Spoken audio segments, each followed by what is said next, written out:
Yo, what's good? It's Mastermind MMA, and you already know, bro. Tomorrow, Robert Whittaker versus Israel Adesanya. No, gotta be fight of the year, bro. I don't see any way that it's not gonna be fight of the year, but I'm gonna be talking about it. I'm gonna be breaking it down. Yeah, went through some shit that's not gonna stop. So I was got this thing. Yo, they might leave me with a friggin' Doctor Evil scar. So I want $1 million. So that doesn't matter. It's a little scratch. It kind of looks badass too. So if it scars over, I don't even mind it. Fuck it. It'll be reminded. It'll be fucking foolish. But anyway. Oh yeah. Speaking of like fight of the year, bro. I'm giving you guys a sneak peek exclusive of. Well, this is right now. This is a POC, not person of color, a proof of concept shirt. Because I have like clothing line and stuff, but that's on like a totally another note. It doesn't have anything to do with combat or anything. It's actually like an extra, like high end luxury clothing line, like shoes and stuff like that. I'll roll that out for you guys later. But I made a Mastermind Combat Edition run for the BMF title. I'm gonna wear on the floor. I mean, this is just like to get it, see how it looks regular. So it got printed on a regular tee, but when I get it, it's actually like a super high quality, like printed, like the way like it's printed, it's not screen printed or anything. The actual ink is actually put in there. But UFC MSG BMF Mastermind Combat Edition. So look at that. And then my brand name is Luxy Classique. It's upside down. But by Israel King, that's my designer name. But yeah, no, you when you got like, I'll roll it out for you guys like eventually. But I mean, like, this isn't really what it's geared towards. I guess if I make like active gear and stuff like that. But this isn't the point of the video. But yeah, I'm gonna be rocking some shit like this. It's gonna be on, but like silk, either a silk shirt or like a bamboo viscose shirt, like super high quality. But anyway, I'm not selling those, and this is like only Mastermind gets these. But yeah, man. The reason I pointed that out, the reason why I'm wearing it is because. Yo, the end of the year, bro, the fights that are left, the shit that we got left coming up is incredible. And the fact that we get Robert Whittaker versus Israel Adesanya right now, dude, like tomorrow, hopefully nothing falls off. Hopefully nothing goes wrong. Hopefully everyone makes weight. Everyone makes it to the fight. There's no injuries. I don't really care about Alec to Dan Hooker. We know what it's going to be. It's going to be a scrap. Like... We know that. I don't even need to get into it. Nor do I care who wins that, really, honestly. Like, it doesn't really matter. There's not really much implications. Al wins. He's back into being a player in title contention. Dan wins. He enters, like, that top 6, top 5 range of shit. And, yeah, bro. I feel like, man, Robert Whittaker versus Israel Adesanya, I feel like that's going to be a war. A war. I haven't really thought about it. I don't think I'm going to give a pick. I might actually. I don't know, dude. Actually, I might not. And might just, like, let it marinate. And tomorrow just, like, hop on really quick and be like, yo, here's what I thought about. But I'm going to give a stylistic breakdown and kind of talk about what I think is going to happen. And what I think is going to happen when it comes to Izzy and Robert Whittaker. So I feel like... it could go two ways. Because when you look at it, the old Robert Whittaker, 170 Robert Whittaker, before he became like who he is and like went Super Saiyan, honestly, before Robert Whittaker went Super Saiyan, he was at 170. His last loss was to Stephen Thompson. To Wonder Boy at 170, he got knocked out. Then he moved up to middleweight. I think his first fight against middleweight was against my guy, Uriah Hall. I believe that was his first fight at middleweight that he won. And that was after Uriah came off the first Gegard Mousasi win. Well, he only won against Gegard once. So I think it was after Uriah was coming off of the Mousasi knockout. And Whittaker came up, they gave him a chance, and then he won. And then that's what like really started his ascension. I don't know if it was Brunson after that or I'm not sure. But I know that Bobby Knucks did his damn thing. But the thing is, when you look at what had caught him, it was that karate style, you know what I mean? It was that straight up like what the type shit that got him knocked out. I believe it was a front leg sidekick that stunned him. I haven't watched that fight in like a long ass time, but so you know that Whittaker might have like the old Whittaker might get caught, but this new Whittaker, dude, that went 10 rounds with Yoel Romero, got taken to hell and back, crawled his way out from hell just to get kicked down to the pits of hell again and crawl his way back. First time with one leg, the second time with one arm. And regardless of what you feel like happened in the second fight, dude, homeboy won that. So, you know, on the record, he won it, so it's not really a thing. So at least it's like, it wasn't like a robbery. It's like he did his thing, and he won the first fight pretty clearly. And he beat Jacare and Yoel. He beat the two most dangerous guys in the division, man. And let me move my comic film at the camera.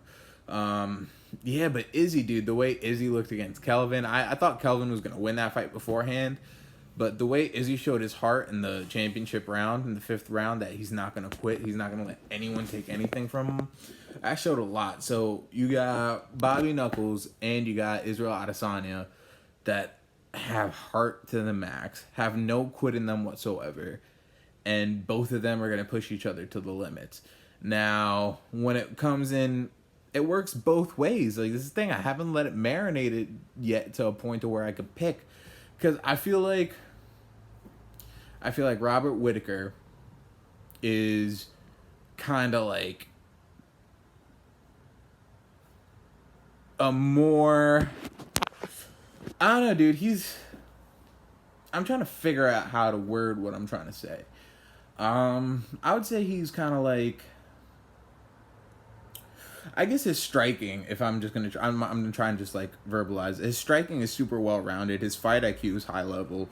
I actually did a film study. It got taken down by YouTube because of clips, but yeah, fuck it. But I actually did a film study. I'm sure some of you guys saw that shit, where it was Robert Whittaker versus Yoel. I broke down the first fight, and what happened was, like, the way he was using his teeth kicks, the way he was level changing, almost like John Jones-esque with the second DC fight, where you're hitting them in the legs, the body, and then the head, so they don't know where it's coming. So you switch it up so you could really throw them off and like really get your shit off. And honestly, man, I feel like it's gonna be a war. I feel like it's gonna be fight of the year. I don't see how it's not gonna be, unless like Robert Whittaker just goes straight wrestling. But honestly, he's not that type of fighter. And like maybe he might utilize the cage a little bit to kind of catch breath, or like hold him, like throw him off. Like, he might definitely, like, use some dirty boxing and, like, grappling and up against the cage, making it, like, a grinding, kind of gritty, dirty fight. But outside of that, dude, I see it just being, like, a stand-up, figgity war, dog. Like, honestly, like, if KG is, you guys know how I've been, like, all about KG and his boxing skills for a while. Even before anyone was really talking about him, like, you guys could go back, and you guys have been on here for a minute, so you guys know, and you guys are on the same page as me. So like, I feel like Kelvin can really what the fuck am I talking about, Kelvin? I feel like Robert can, I got hit in the head, so don't mind me. I feel like Robert can really put it on Izzy, and Robert has a really good chance in knocking out Israel. But at that same token, dude, Israel's got just the goodest chance to knock out Robert Whittaker. Honestly, stylistically, man, they're both so high levels in just their own personalized way. On the feet, like, striking-wise, Izzy has, like, a super understanding of distance and feints and kind of level change of your strikes. Not level changes like going for a takedown or, like, feinting the takedown. Feinting or faking, however you want to say it, the takedown. It's more of the way he uses his feints to get a reaction, to set something up. Like, you'll feint with, like, a left, like, feint with, like, a jab, and then he'll fucking throw, like, a question mark kick with his right leg. So he'll get you, with the feint, he'll move your head over and then kick you in the head. So he'll put your head where he wants your head to be using a feint, and then boom, he'll follow up with a kick. So he's super smart, and like kind of like the setup, setting traps and playing those games, where Robert Whittaker is more on the end of he's gonna use his knowledge of like his fight IQ and his knowledge of striking and like using range and his strikes to close the distance and come in. Like, so when he's on the outside, he's going to use his teeps to push you away, or like the leg kicks from the outside. And then like once he pushes you away, then he's going to come in blitzing, like getting his head off the center line, going with the jab and the hooks and the 1-2 hook, all while moving your head and stuff like that, all while walking forward. So Whittaker has a way of like pushing you physically, like kicking you so you're back against the fence and then walking towards you throwing strikes. While like, so I would say Whittaker is more of like a physically put you where he wants you to be, where Adesanya is more cerebral, put you where you want to be. So exactly what I mean by that is exactly what I just described. If Whittaker wants you like up against the fence so he could put like a blitz on you, like, so if Whittaker wants you to how the fuck am I gonna say this? Basically, all right, just a scenario. Whittaker teep kicks you up against the fence. You're behind the black line. He teep kicks you so you're up against the fence. He starts blitzing forward, and he knows you're going to cut to the right.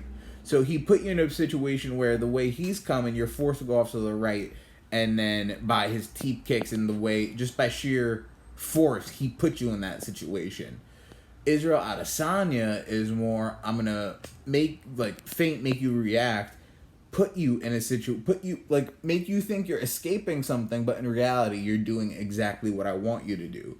That's Izzy's plan. So honestly, it's gonna be who can really. It's gonna be a battle of heart. It's gonna be a battle of will. It's gonna be a battle of grit and determination, and it's gonna purely boil down to who wants it more on that night. I feel like Whittaker's been through a deeper pit of hell than Adesanya's been in, and Whittaker has been in there longer, more often. Adesanya kind of got the Cody Garbrandt type route where you get your top fight is going to be the one that validates you, and everything else is kind of going off of your brand and marketing. Like when you look at Conor, like before Chad, dude, like, yeah, he fought like Dustin and Max, but that was before they were Dustin and Max, you know? And they had to do a lot after that Conor loss to become They actually didn't become Dustin and Max until after that loss, really. So, like Marcus Brimage, Dennis Siver, fucking Max, Dustin before they were Max and Dustin. Chad on short notice, you know? And then Jose. So the Jose was the undeniable part. Chad was kind of the undeniable part too, but it was short notice. When you look at Israel Adesanya's blueprint, it's almost the same. What's that guy's name? Rob something was first fight in the UFC. Then it was Martin Vittori. Then it was Brad Tavares. Then it was Derek Brunson. Then Anderson Silva.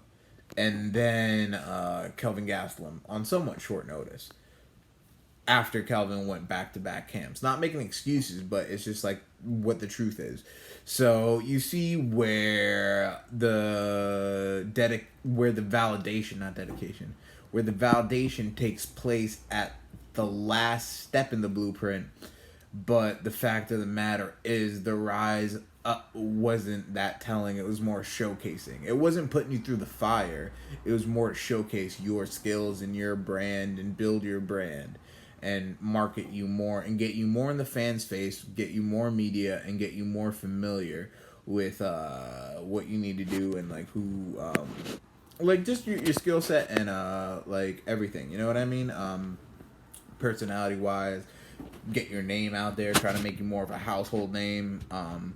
That's what they did, bro. And he proved himself. It's not that he doesn't have